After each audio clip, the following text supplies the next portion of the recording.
All right. Well, I'm guessing they can see me. They can definitely see yo ass, Marty. Here we are with 5+ loads of laundry. A shout out to the people on Threads that responded to the fact that I'm about to dive into this.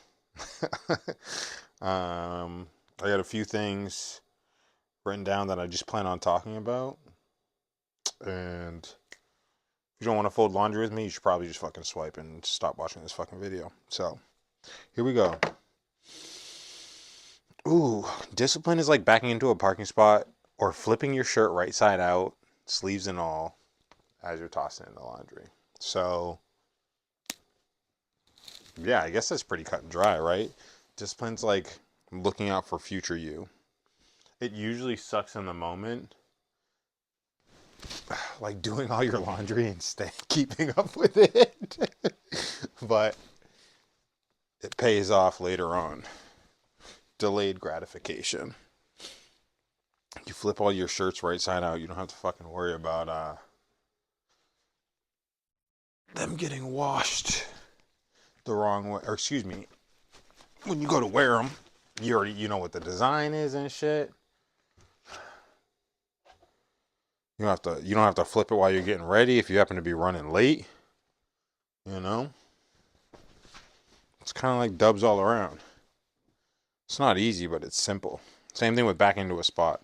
I'm a big back into a parking spot ass motherfucker, or finding one that I can pull through in because I'd rather take the extra few minutes to get into the spot if I know that it means getting out of the spot's going to be smooth as fucking butter. And that's clearly not always my mindset because here we are folding a mountain of fucking laundry on a Sunday night. Um,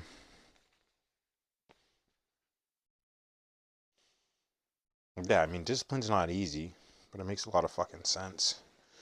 And it gets, I don't want to say it gets easier over time, but it becomes more normal. Um, like telling people that you can't stay out late because you have to work out in the morning. It's awkward at first. Just like turning down food is kind of awkward, right? Because, like, where I'm from, fucking here, and just like how I was raised, that's rude as fuck. You don't decline food that someone offers you, you know? But when I first got serious about fucking bodybuilding and shit and like my goals, I was bringing fucking Tupperware to cookouts. Best believe that was hella uncomfortable. But it's because of what, like, I was used to, what my inner voice was. Once you realize a lot of the fucking stress that you endure is self-inflicted, you can at least start working towards figuring out where it originates and fixing it, or talking to someone, whatever the fuck it takes. But realization is that first step. Awareness. If you're not aware, like, how the fuck are you going to change something? It's like someone who doesn't know they're a piece of shit. How are they ever going to be a good person if what they think is normal? What they're doing, if they think what they're doing is normal or like okay, you know? That's where that whole the four agreements, don't take anything personally because you don't know where someone's coming from.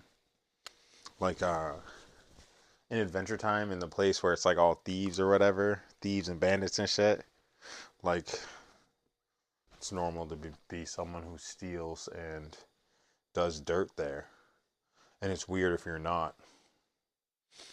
Um,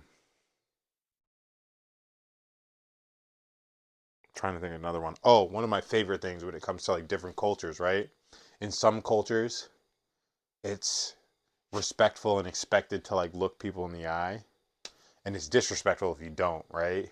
And then there's other cultures where like you're not supposed to look people in the eye, like if they're above you in a societal sense, or like if they're royalty or something, you're like not supposed to look them in the eye. Um, Like if you take that and just spread it across the fucking universe and humans, you can really just understand that a lot of things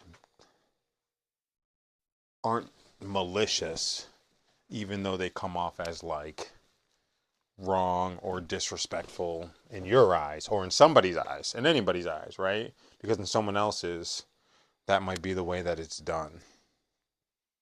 So, you know, don't take anything fucking personally. And discipline's a bitch. It's a beautiful bitch, but discipline's a bitch.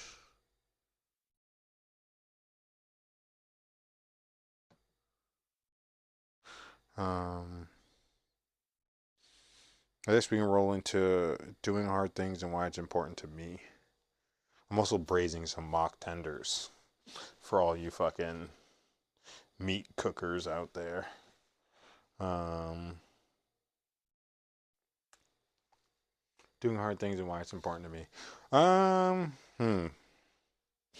Hard's relative, right? I guess one of the hard things that I do on a pretty much a daily basis is cold water at the end of my shower. It's fucking terrible.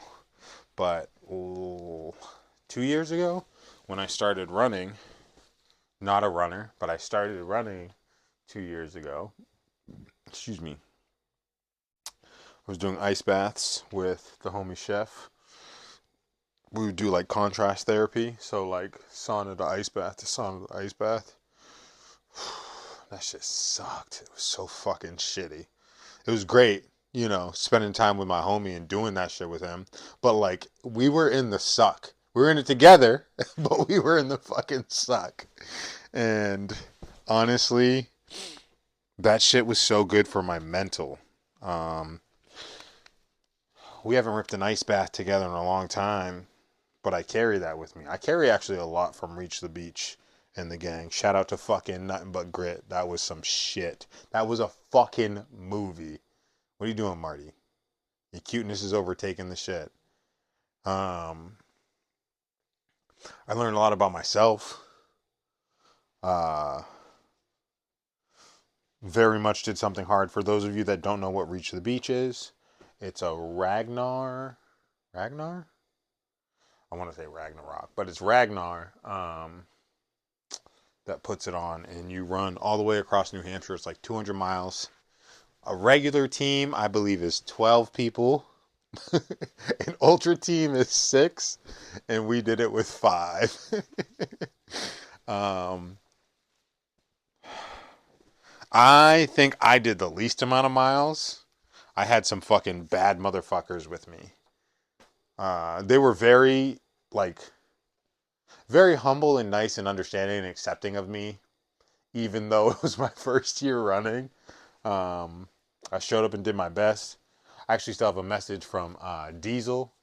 It's an audio message he sent me on Instagram, like after the fact.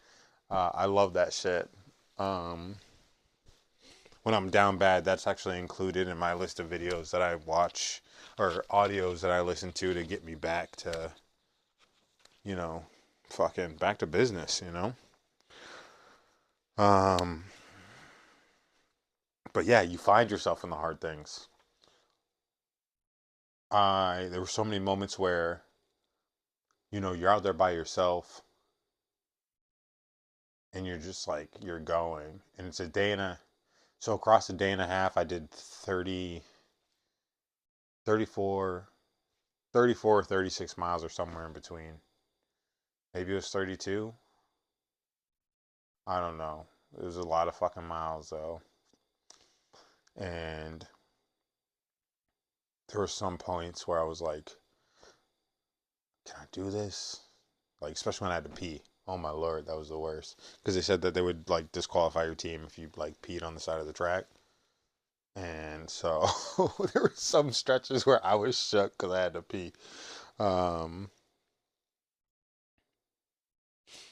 but we reached the beach and it was amazing.